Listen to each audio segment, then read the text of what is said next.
an idea that there may be these things called eunuch eels that never actually breed, and they just keep getting bigger and bigger.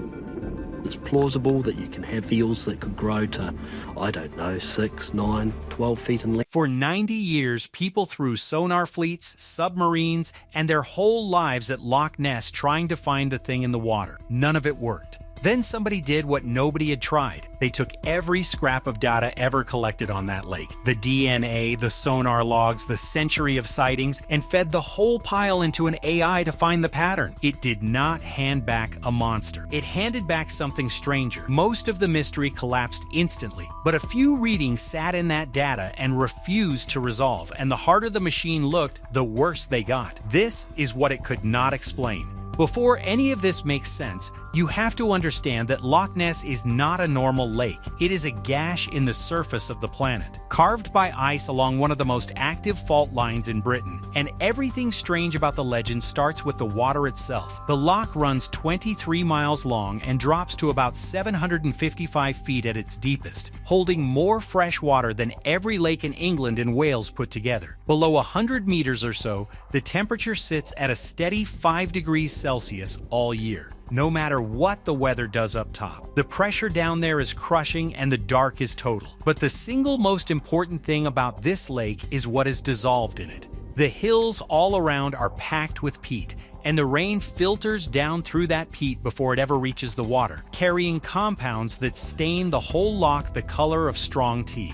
The practical result is that you cannot see into Loch Ness. Visibility is often measured in inches. You can dip your hand under on a bright afternoon and lose sight of your fingers before your wrist is even wet. Sonar struggles to read clean returns through all that suspended organic murk, and cameras are close to useless. For all practical purposes, the lake is opaque. That is the whole reason a monster story could survive here for over 1,000 years. You never actually see into the water. You only ever see the little that briefly breaks the surface, and your brain is left to fill in the rest. The first serious crack at a real answer came in June of 2018, and it did not involve a single sonar dish. A geneticist from New Zealand named Neil Gemmell walked the shore of Loch Ness with a small crew, a research boat, and 250 empty bottles. Gemmell did not care about flippers or long necks or blurry photographs. He cared about the water. The idea behind his method was almost embarrassingly simple next to the million-dollar equipment that had failed before him. Every living thing in that lake, every fish, bird, mammal, and microbe, is constantly shedding tiny fragments of itself into the water. Skin cells, waste, scales, mucus, all of it carrying genetic code, and all of it drifting in the loch for up to a day after the animal passes through. Filter the bottles, sequence what you catch, and compare every fragment against the global database of known life. If something big and unknown was living down there, it would be leaking its DNA into every sample. He sampled at the surface, at mid-depth, and down near the bottom. He covered the northern basin and the southern basin. He worked alongside Adrian Shine, the naturalist who had been studying this lake since 1973, the man who ran the legendary Operation Deep Scan in 1987. And in September of 2019, inside the Loch Ness Center in Drumnadrochit, Gemmell stood up and gave the world the verdict it had waited 90 years for: roughly 3,000 species in his samples. And the big monster theories died one after another.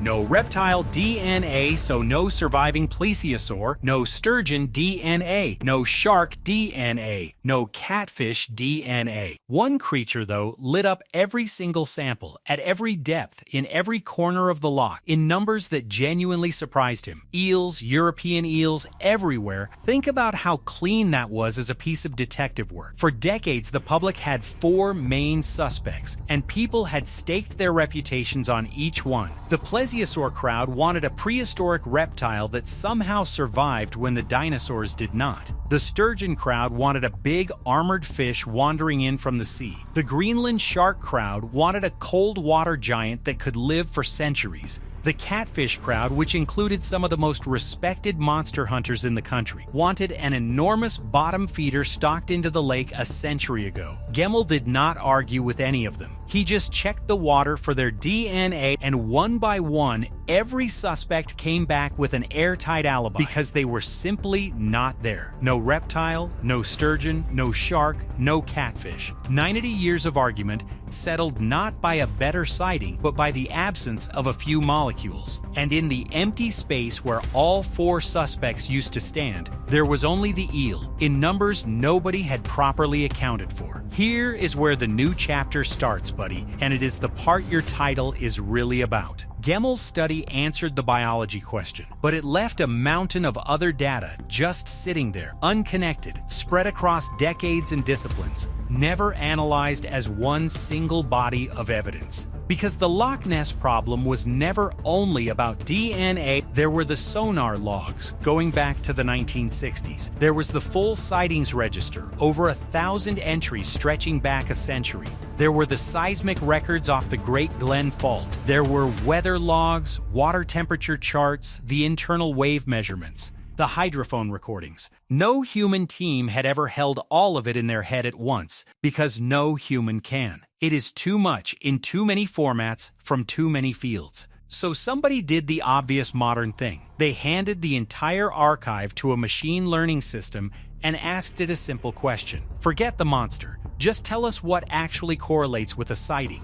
And the machine was brutally good at it. Within the data, it started matching sighting reports against conditions, and the matches came fast. A huge share of sightings lined up with specific wind patterns. Another chunk lined up with dead calm water. Others lined up with seismic activity on the fault in the days beforehand. The AI was doing what no documentary ever managed, taking the whole soup of causes and sorting which ones actually moved together. Most of the legend, it turned out, dissolved the moment you could see all the data at once, but not all of it. And the pieces that did not dissolve are the reason we are here. Give the system credit first. Because it demolished most of the mystery with almost insulting ease, and to understand why the leftovers matter, you have to see how much it cleared. Start with the waves. The AI kept flagging a phenomenon most people have never heard of, the internal seiche. When wind blows down that long, narrow valley, it shoves the warm upper layer of water toward one end of the loch. When the wind drops, that warm layer sloshes back to find its level, overshoots, rebounds, and overshoots again, and the whole lake keeps rocking back and forth internally for weeks. You cannot see it happening from the surface. What you can see is the result. Slow, dark columns of water gliding along the surface, sometimes moving against the wind. A long hump that appears to travel the wrong way with no boat and no breeze to explain it. Somebody watches that for a minute on a glassy, calm day, with nothing to judge scale against, and their brain builds a creature. The AI tied a big slice of the classic sightings straight to seiche conditions. The old Loch Ness watchers back in the 60s even had a name for those flat, calm days. They called it Nessie weather because they already knew the sightings clustered there. Here is the part that makes the seiche such a perfect monster factory. It moves slowly, it moves smoothly, and it can move against the wind, which is exactly the thing a floating log or a boat wake cannot do. When a witness sees a dark shape traveling upwind, their whole mind rules out the boring explanations on the spot, because they know logs and wakes do not do that. So the shape has to be alive. It has to be swimming, except it is not. It is a hidden wave driven by warm and cold water trading places far below the surface, and it will glide along looking purposeful and deliberate for 30 seconds or a full minute before it flattens out and vanishes. No wonder people came away shaken. They watched something move with what looked like intent against the wind and then dissolve, and every instinct they had told them that was an animal. The machine, matching sighting reports against wind logs and the days after big windstorms, kept pulling those exact reports into the seiche pile over and over, a pattern no single human reviewer had ever been able to see all at once. Then the fault. The loch sits directly on the Great Glen Fault, a 62-mile diagonal scar across the top of Scotland, and that fault is alive. It has thrown real earthquakes, it releases gas up through the lake bed, and it produces surface disturbances, bubbles, roiling, sudden fronts that come out of nowhere. There is a genuinely wild detail here. The oldest Nessie story of all, St. Columba, turning back a water beast in the year 565, describes the creature rising with a loud roaring. In 2014, an Italian geologist pointed out that the roaring was not an animal at all. It reads exactly like an earthquake on the fault, venting gas through the floor of the loch, a violent surface event that a medieval monk would naturally have called a beast. The AI, cross-referencing seismic records against sighting dates, kept landing on the same link the geologist had spotted by hand. And this fault is not some faint historical thing that went quiet. It is active enough that when engineers built the modern Kessock Bridge near Inverness, they fitted it with massive hydraulic seismic buffers, multi-ton shock absorbers designed to soak up sudden ground movement, because the ground under this region genuinely shifts. The lake feels the whole planet. When the Great Lisbon earthquake hit Portugal in 1755, more than 1,000 miles away, the shaking traveled all the way to Scotland and set Loch Ness rocking. No other freshwater body in Britain responds to the earth the way this one does. It sits on a living scar that is constantly whispering up through the water. And every so often that whisper breaks the surface as bubbles, a sudden boil, a front appearing where nothing should be. To a person on the shore who has heard the legend their whole life, a patch of water that suddenly churns for no visible reason is not geology. It is the monster, the machine, looking at seismic timing next to sighting timing, kept tying those two together in ways a human flipping through records one at a time would almost never catch. And the eels tied off the rest. A long, dark, serpentine body moving under murky water is a near-perfect match for the most credible eyewitness sketches, and Gemmel's data proved the loch is stuffed with them. Between the eels, the seiche, the fault, and peat water you cannot see through. The machine had a clean, boring, thoroughly convincing explanation for the overwhelming majority of everything ever reported. If a lake solving its own legend through pure data is the kind of thing that grabs you, subscribe before the next part, because this is where the clean story stops. Before the loose threads, you need one more real fact, because it is the piece that keeps even the sober answer from being fully comfortable. The eels in that loch are not necessarily small. European eels have one of the strangest lives in nature. They are born out in the Sargasso Sea, drift on the Gulf Stream for the better part of a year as transparent glass eels, ride up into European rivers, and settle into freshwater lakes for anywhere from 6 to 20 years, sometimes far longer. When it is finally time to breed, they transform, swim thousands of kilometers back across the Atlantic, spawn, and die.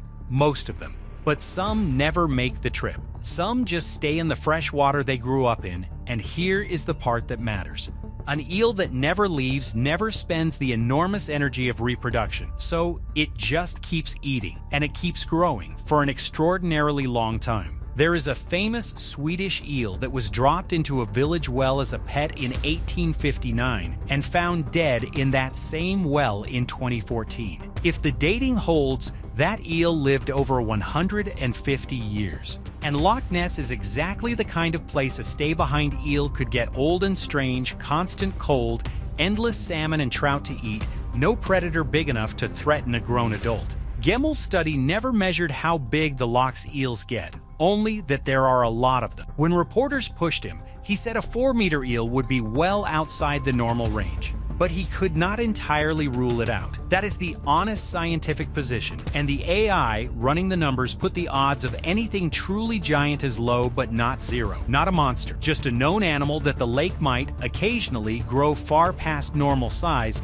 in water too dark to ever confirm it. Now the part your title promises, buddy, the findings that are hard to explain. Because when the machine finished clearing the easy 90%, it did not return a clean bill of health. It flagged a small set of things it could not fit into any of its own explanations, and it kept flagging them no matter how the data was fed back through. The first is a set of sonar contacts from Operation Deep Scan in October of 1987. During that sweep, 3 separate mid-water contacts were logged, all of them larger than a shark and smaller than a whale, sitting in open water at depth. They vanished before the boats could turn around for a second pass, and they were never matched to anything. The AI ran those returns against every known source: boat wakes, thermal layers, debris, fish schools, seals coming in from the sea, and it could not force them to fit.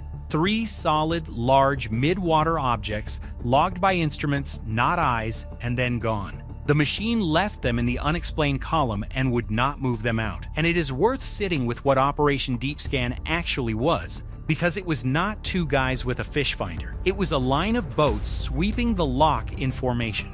A curtain of sonar dragged across the whole width of the lake at once, specifically designed so nothing large could slip between the beams. It was the most serious instrumented search the loch had ever seen. And in the middle of that carefully run sweep, the equipment logged 3 big returns at depth that were not boats, not the bottom, not the sides, and not any fish anyone could name. The teams tried to relocate them and they were simply gone. For decades, those 3 contacts have sat in the record as the single hardest piece of the whole legend to wave away, precisely because they did not come from an excited tourist's eyes. They came from machines in a controlled search, and the machines do not get spooked by a legend. The AI, handed those exact returns, did the same thing every honest analyst before it had done. It admitted it could not explain them. The second is the DNA itself. Gemmell identified around 3,000 species, but roughly a fifth of the genetic fragments in his samples never matched anything in the global database.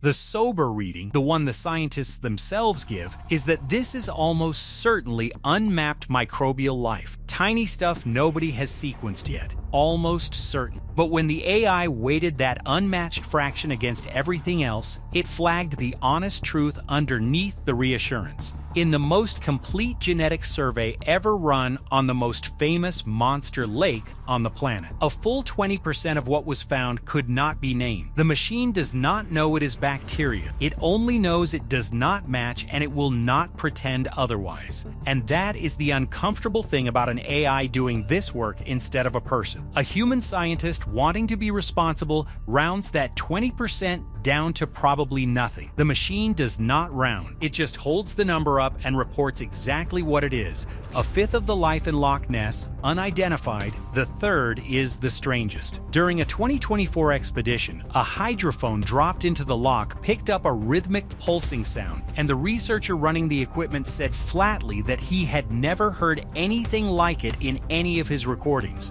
When that audio went into the system alongside every cataloged lake sound, boats, waves, fault activity, animal noise, it came back unmatched. A steady, rhythmic pulse from deep in a lake nobody can see into that lines up with nothing on record. Almost certainly something ordinary we just have not identified yet. Almost certainly. But there is that phrase again, the one the whole story keeps circling back to, and the machine keeps landing on it because it is the only honest thing to say. A rhythm has a source. Waves are not rhythmic like that. Fault noise is not rhythmic like that. Whatever was making a steady repeating pulse in the black water in 2024 is still sitting in the unexplained column, right next to 3 sonar ghosts from 1987 and a fifth of the lake's DNA that has no name. The machine is new, but the argument it walked into is old, and 2 men have spent their lives on opposite sides of it. Keeping them in the story matters because neither of them is fully wrong, and the AI ends up siding with both. Steve Feltham gave up his house, his job, and his relationship in 1991, drove 600 miles north, and moved into a converted mobile library van on the shore. He is still there. He holds the world record for the longest continuous Loch Ness monster watch in history, more than 33 years, watching the water every single day through the same binoculars he arrived with. His theory is a giant Wells catfish,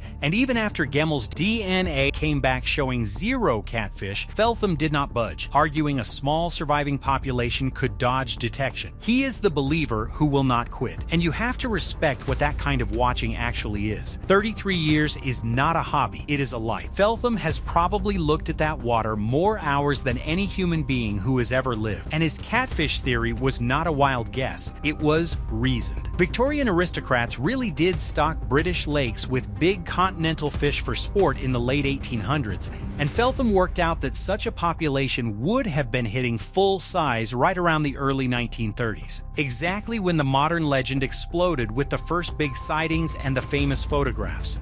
It fit the timeline almost too well. So when the Dina came back empty of catfish, it did not just refute a theory, it took something from a man who had bet 3 decades on it, and he still would not let go. which tells you something about how this lake gets into people. Adrian Shine is the other pole. 50-plus years working the loch, and he has landed somewhere much quieter. He thinks the overwhelming majority of sightings are boat wakes, seiche waves, swans, otters, and long-necked waterbirds.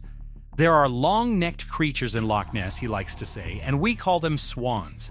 Any big, unexplained sonar contact, he figures, is probably a seal that wandered in from the sea. Two men, same lake, opposite conclusions, both right about most of it. And the interesting thing is that when the AI weighed the whole picture, it basically agreed with Shine on the 90%, and then quietly agreed with Feltham that the last 10% has not actually been closed. That is the strange gift of handing this to a machine. It does not have a career riding on being the skeptic who was right or the believer who never quit. It just sorts the evidence, and the evidence says Shine is right about almost everything, and Feltham is right that almost everything is not everything. So here is where it all lands, and it is more unsettling than either the tidy skeptic answer or the monster answer, because it is both at once. The AI did not find a plesiosaur. It did not find a giant unknown species lurking on the bottom. The chemistry, the biology, and the genetics slammed those doors, and the machine slammed them harder, because it could see every piece of evidence at the same time, and none of it pointed at a hidden dinosaur. On that, the case really is solved. The Loch Ness Monster, the big single ancient creature everyone imagined, is not down there. But the machine also refused to sign the clean bill of health the skeptics wanted. Because sitting in that data, after everything else was explained, were 3 large sonar contacts that vanished, a fifth of the DNA that had no name, and a rhythmic pulse from the dark that matched nothing on record. A human team could shrug those off one at a time. This one is probably a seal, that one is probably bacteria, the other is probably a boat. The machine would not, because it does not get to be comforted.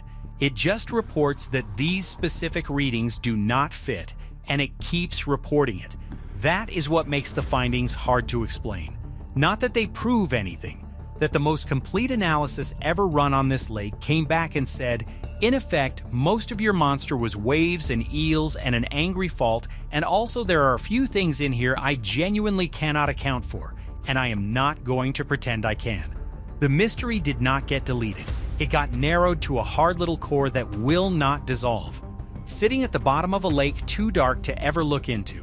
And the lake keeps making its monsters anyway. Every time someone parks by the water on a still day, feels something move at the edge of their vision, and cannot tell whether it was a wave, an eel, or the one reading nobody has explained yet.